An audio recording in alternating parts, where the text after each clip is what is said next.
வாழ்த்து கவி படித்தர்கள் பல பேர் இன்றைக்கு அலர்ஜியாக இருக்கிறார்கள் அல்லவா? நாயகத்தை நீங்கள் மீளாது என்றும் மௌலிது என்றும் புகழ்ந்து தள்ளி விடுவீர்கள் என்று அச்சம் கொள்ளுகிறார்கள் அல்லவா எத்தனையோ பேர்.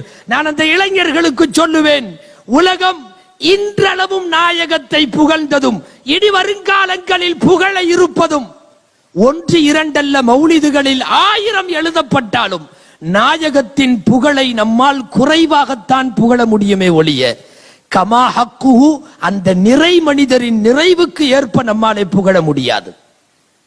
நாம் எம்மாத்திரம் 120 வயசு ஹஸ்ஸான் கவிதை எழுதி புகழ் பாடினார். 120 வயசு, 120 வயசினுடைய 60 ஆண்டு காலம் நாயகத்தை திட்டி திட்டி கவிதை எழுதிய பேனாது எழுதுகோளது. 60வது வயதில் பெருமானாரை இழித்துரைத்து எழுதிய அந்த எழுத்தாளரின் இதயத்தில் அல்லாஹ் போட்ட ஈரம். அவர் இஸ்லாத்திலே சேர்ந்தார். கஃபாராவாகவோ குற்றத்திற்கு பரிகாரமோ என்னவோ தெரியவில்லை, அல்லாஹ் அடுத்த 60 வருஷம் ஆயுள் கொடுத்தான். 60 ஆண்டு காலம் அறியாமையில் ஜாகிலியத்தில், 60 ஆண்டு காலம் இஸ்லாத்தில். கடந்த காலங்களில் எழுதிய பல்வேறு விதமான கடுஞ்சொற்களுக்கு, சுடு சொற்களுக்கு, தடித்த வார்த்தைகளுக்கு மாற்றாக 60 வருஷம் எழுதினார். புகழ்ந்து புகழ்ந்து புகழ்ந்து புகழ்ந்து மஸ்ஜிது நபவியின் மெம்பரிலே தனி மேடை அமைக்கப்பட்டு நாயகத்தை புகழ்ந்தார். ஹஸ்ஸான் நீ பாடு, நான் கேட்கிறேன் என்று பெருமான் சொல்லி, ஹஸ்ஸான் நீ பாடு, உனக்கு ஜிப்ரீல் உதவட்டும் என்று சொல்லி ஹஸ்ஸானின் வாழ்த்து கவிகளுக்கு எம்பெருமான் ஸல்லல்லாஹு அலைஹி வஸல்லம் அவர்களும் ஜிப்ரீல் அலைஹிஸ்ஸலாமும் ரசிகர்கள் என்பதை சொல்லுகிறேன். ஹஸ்ஸான் இப்னு தாபித் 120வது வயது வரை அந்த மூதறிஞன் எழுதிய வார்த்தைகளில் அவ்வளவு புகழ்ந்த மனிதன் எழுதிய வார்த்தை என்ன தெரியுமா? மாயின் மதஹ்து முஹம்மதம் பி மகாலதி லாக்கின் மதஹ்து மகாலதி பி முஹம்மத். என்னால் என் வார்த்தைகளால் நாயகத்தை புகழ முடியவில்லை, நாயகத்தை அவர்களின் நிறைவுக்கு ஏற்றாற் போல என்னால் புகழ முடியவில்லை. உண்மை என்னவென்றால் அவர்களை புகழுவதால் என் வார்த்தைகளை நான் புகழ்ந்து கொள்ளுகிறேன். உண்மை அதுதான். மஸ்ஜிது நபவியிலே மேடை அமைக்கப்பட்ட ஹஸ்ஸானாக இருந்தாலும், மலேசியாவிலே மேடை அமைக்கப்பட்ட இந்த மௌலிதுர் ரசூலாக இருந்தாலும், நபிகள் நாயகத்தை பாடியும் பேசியும் புகழ்ந்தும் வாழ்த்தியும் நேசித்தும் நாம் பெருமை அடைகிறோமே ஒழிய நம்மின் வார்த்தைகளால் தான் பெருமானார் உச்சத்திற்கு போகிறார்கள் என்று இல்லை.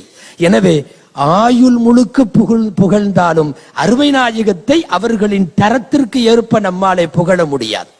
அப்படித்தான் புகழலாம் என்று, வாழ்த்து கவிதை எழுதலாம் என்று பேனாவை துவங்கிய ஒரு பெரும் எழுத்தாளன் எழுதி கொண்டே வந்து கடைசியில எழுத முடியாம ஒரு வார்த்தை இப்படி எழுதிவிட்டான்,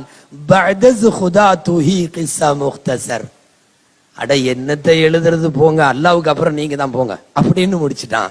ஏனென்றால் தனித்தனியாய் தொகுத்து தொகுத்து எத்தனை புகழை சொல்ல முடியும்? அவர்கள் அரசியலை, அவர்கள் வாழ்வியலை, அவர்கள் குடும்பவியலை எதை பேச முடியும்? ஒண்ணுமில்லை. நீங்கள் தான் அல்லாஹ்விற்கு பின்னால் எல்லாமும் என்கிற வார்த்தையில் எல்லளவும் மிக இல்லை.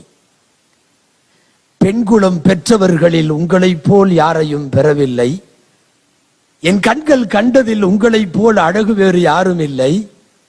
وأحسن منك لم تر قط عيني وأجمل منك لم تلد النساء خلقت مبرأ من كل عيب. எல்லா குறைகளிலிருந்தும் நீங்கள் பரிசுத்தமாகி விட்டீர்கள், படைக்கப்பட்டீர்கள். كأنك خلقت كما تشاء, நீங்கள் மட்டும் நீங்கள் விரும்பியவாறு படைக்கப்பட்டீர்கள். என்ன அழகான வாழ்த்து பாடல் இது!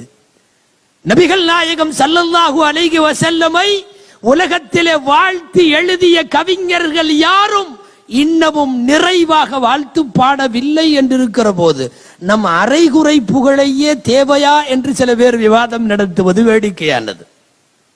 கண்ணாடிக்கு முன்னாடி நிக்கிற நாம எல்லாருமே கிட்டத்தட்ட ஏதாவது ஒரு பெருமூச்சு விடுகிறோம் அல்லவா? இப்படி இருந்தா நல்லா இருக்கும், கொஞ்சம் ஒல்லியா இருந்திருக்கலாம், அல்லது கொஞ்சம் குண்டா இருந்திருக்கலாம், மண்டையில கொஞ்சம் இன்னும் கொஞ்சம் முடி வந்திருக்கலாம், நிறைய சொல்லுகிறோம் அல்லவா? கண்ணாடிக்கு முன்னாலே நின்று கரெக்ஷன்கள் சொல்லக்கூடிய நிறைய பேர். நாயகமே, நீங்கள் மட்டும்தான், நீங்கள் விரும்பியபடி படைக்கப்பட்டீர்கள். நாயகம், உலகத்தில் எந்த கண்ணாடி முன் நின்றாலும் கரெக்ஷன் இல்லை. காரணம், பார்த்து பார்த்து படைத்து இறைவன் உலகத்திற்கு தந்த அற்புத முத்து அருமை நாயகம் ஸல்லல்லாஹு அலைஹி வஸல்லம் அவர்கள்.